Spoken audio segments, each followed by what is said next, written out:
Hello folks, hope you're all doing okay. We are back here in the kitchen because quite frankly it is horrible outside. The wind's starting to pick up, it's been raining on and off. In the next 2 days we're due 2 different storms. The Storm Dudley and Storm something or other coming. The winds are going to get back up to 40-50 miles an hour. The rain's going to be belting down. So apart from the school run, I'm not planning on going anywhere anytime soon. However, the postman or the delivery person, whoever comes and brings the boxes, has been good, and they're here regardless of the weather, and they've dropped off our seed potatoes.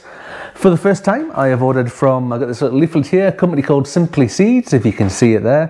First time I've ever used them.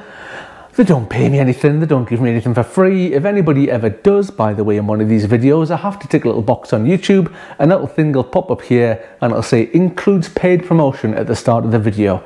And as that's not there, I've spent my own cold hard cash on these seed potatoes. So what I'll do today is I'll run down what varieties I'm going to do this year, chitting or not chitting, and how I'm going to grow the different ones. So without further ado, let's look at some of the early varieties. First two here, both first earlies. This one here is called Swift. Now I actually had difficulty getting these, and I'm glad I found them on Simply Seed and got them delivered, because there's a lot of the seed potato suppliers who've already ran out of these, and these are a really quick growing first early variety. And they're going to be grown in the black 30-litre sort of bucket container thing, so we're going to do them in them, and they'll be getting chitted and started very soon. Swiftly followed, like what I did there, by these ones here, Pentland Javelin. Another first early, don't grow quite as quick as the Swift ones, but they'll still grow pretty quickly and give us some of those lovely new potatoes. And again, with it being the first earlies, they're going to go in the buckets as well.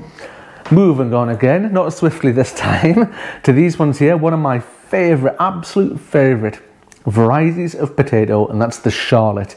And these are a second early, so they take a little bit longer than the first earlies, but will grow quicker than the main crops. If I've got enough room in the buckets, I'll put them in the buckets. I'll probably get about half of these in there, because there's loads actually. These ones from these Simply Seed, I tell you what, they were cheap as chips, and there's absolutely loads of seed potatoes in each bag, so you know, so far so good. But yeah, Charlotte, absolutely brilliant. Try them, go and buy some. They're absolutely lovely, and you can grow them in the ground or you can grow them in buckets. I'll probably do half and half, and we'll see how we get on. And next up after them, we're onto the main crops, and I've got 4 different varieties here. Let's start with these ones here, and these are Albert Bartlett Apache.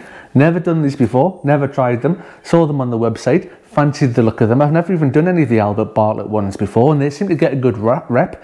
They'll be getting grown in the ground. All my main croppers do. We'll pop them ones in the ground, in the soil. And next up we'll go for these, Maris Piper. As far as main croppers are concerned, these are my favourite variety of potato. And why is that? Because they make the best roast potatoes going. Maris Piper are the king of roast potatoes. What I might do is, once these have grown and I've harvested some and brought them in, you know, you're many months away yet, I might do a video on how I do my roast potatoes, because honestly, these are absolutely brilliant. And again, they'll be going in the ground. Next up, we have got the pink fir apple ones. These are not only a really tasty potato, but honestly, if you want to win a competition in your local gardening groups or anything like that, for comedy looking vegetable, pink fir apples grow into some of the most weird and wonderful shapes I have ever seen. So they're absolutely delicious, and they've got comedy value going for them. So what more could you want? They're absolutely brilliant. They're a great potato. And last but not least, in this rather large bag here are some Sarpo Mires. Again, main crop variety. We grew these last year. All the Sarpo varieties are blight resistant, so they're bred to be resistant to blight. These are really good. They're really tasty.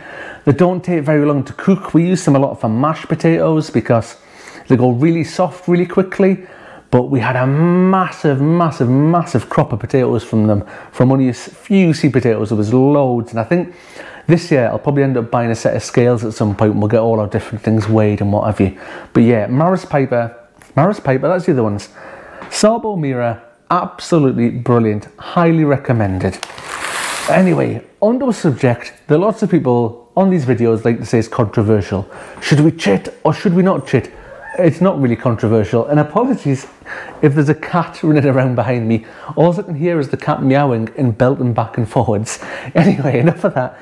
Chitting or not chitting, let's be honest, it doesn't make a massive difference if you do it or not.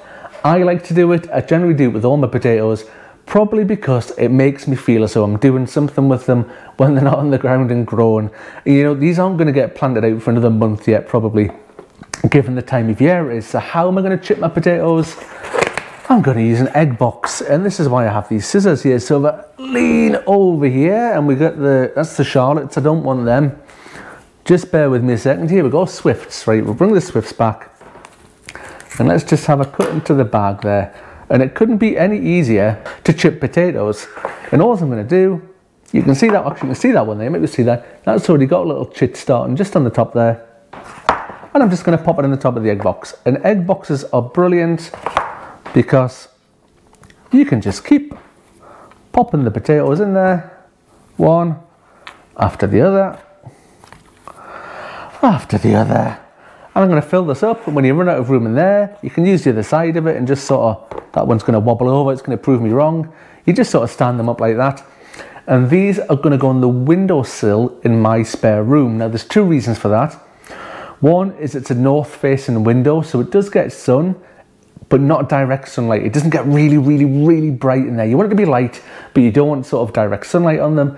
And two, because I'm really tight and cheap, I don't have the heating on in there, so it's nice and cool. If you have it too hot and too bright, the chits are going to go absolutely wild, and the potatoes will be ready to go out before it's time for them to go out. So we're going to kind of control it with the environment there, like we do with most stuff that we start in the house. We'll keep them under control. So you say, chitting, no chitting, it doesn't matter. You know, I think without having any exact science, the early varieties benefit from it because you want them to grow really quickly and get them out and growing as soon as possible. Main croppers, doesn't really matter one iota. But like I say, it makes me feel as though I'm doing something, like I've got a bit of a purpose at this time of year, that I've got the potatoes out and they're chitting and they're actually doing something. And one last thing to finish off with, speaking of potatoes, my friend Steve over at the Digwell Green Fingers channel, go and check him out, by the way. I'll pop a link down below and you can go and have a look at that. He runs the single seed potato challenge, and for the first year I'm taking part in it. So what he does, all in his own time and off his own back, is he gets loads of different people to join him with the competition.